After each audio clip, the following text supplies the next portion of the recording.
हरियाणा के हिसार जिले में 23 अगस्त 2001 की सुबह जब सूरज उग रहा था, तब किसी को अंदाजा भी नहीं था कि यह सुबह कितनी भयावह होने वाली है। एक बड़े घर का नौकर, जो हर रोज की तरह बच्चों को स्कूल छोड़ने आता था, उस दिन भी अपने नियत समय पर पहुंचा।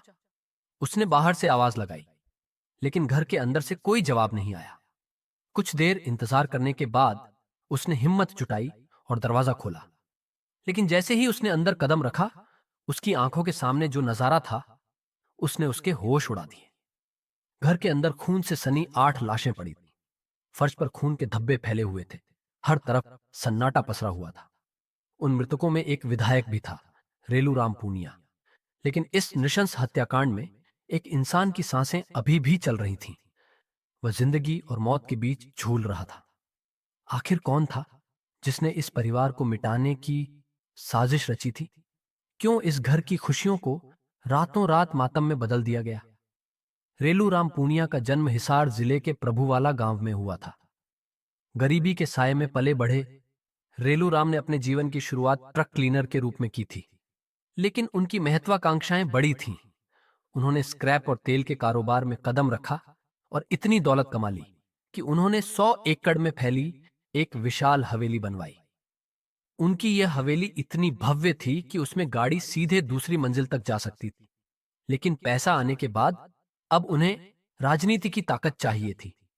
1996 में उन्हें टिकट मिलने का आश्वासन दिया गया था। लेकिन जब उन्हें टिकट नहीं मिला, तो उन्होंने निर्दलीय चुनाव लड़ा और भारी मतों से जीतकर विधायक बन गए। धीरे धीरे उनकी संपत्ति और प्रभाव दोनों बढ़ते चले गए। उनकी जिंदगी में हर तरह की ऐशो आराम की कोई कमी नहीं थी। रेलूराम ने 2 शादियां की थीं।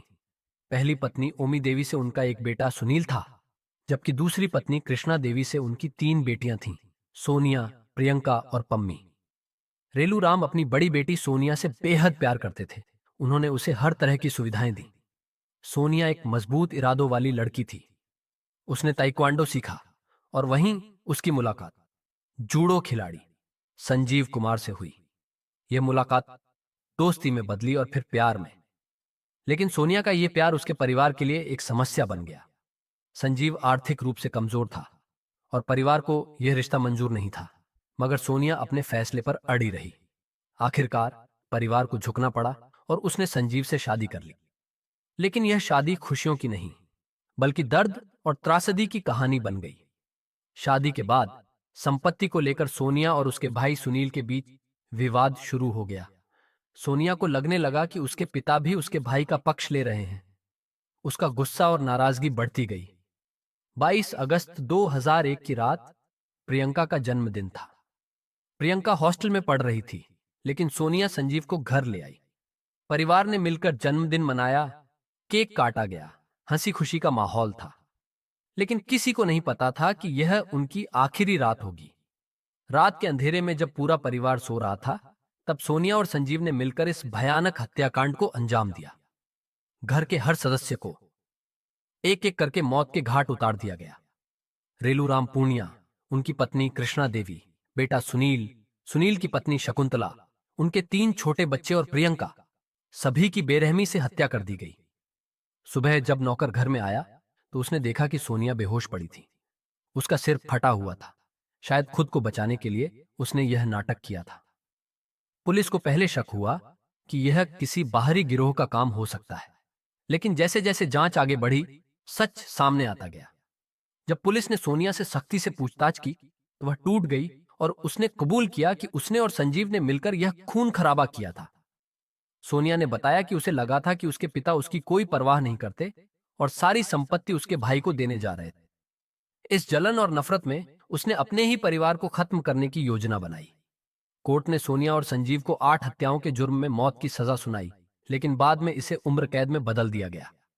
2018 में जेल में सोनिया ने आत्महत्या करने की कोशिश की, लेकिन उसे बचा लिया गया। आज जिस हवेली में यह नरसंहार हुआ था, वह वीरान पड़ी है। आसपास के लोग उसे भूतिया मानते हैं और वहां जाने से डरते हैं। रेलूराम पूनिया के छोटे भाई राम सिंह पूनिया ही अब वहां रहते हैं। लेकिन उस घर की खुशियां, हंसी ठिठोली और गर्माहट हमेशा के लिए खत्म हो चुकी हैं। यह हत्याकांड सिर्फ एक हत्या नहीं थी, बल्कि लालच, गुस्से और पारिवारिक कलह की वजह से टूट चुके रिश्तों की एक भयावह दास्तान थी। यह दर्शाता है कि जब धन और संपत्ति रिश्तों से ऊपर हो जाती है तो उसका अंजाम कितना भयानक हो सकता है। एक बेटी ने अपनी ही भावनाओं और लालच के चलते अपने पूरे परिवार को खत्म कर दिया। यह भारतीय अपराध इतिहास के सबसे खौफनाक मामलों में से एक बन गया। यह घटना बताती है कि जब पैसा और लालच रिश्तों से ऊपर हो जाता है तो उसका अंजाम कितना भयानक हो सकता है। यह सिर्फ एक हत्या नहीं, बल्कि पूरे परिवार के खत्म हो जाने की कहानी है। अगर आपको यह वीडियो जानकारीपूर्ण लगा हो तो इसे शेयर करें और सब्सक्राइब करें ताकि लोग समझ सकें कि लालच और बदले की भावना किस हद तक घातक हो सकती है।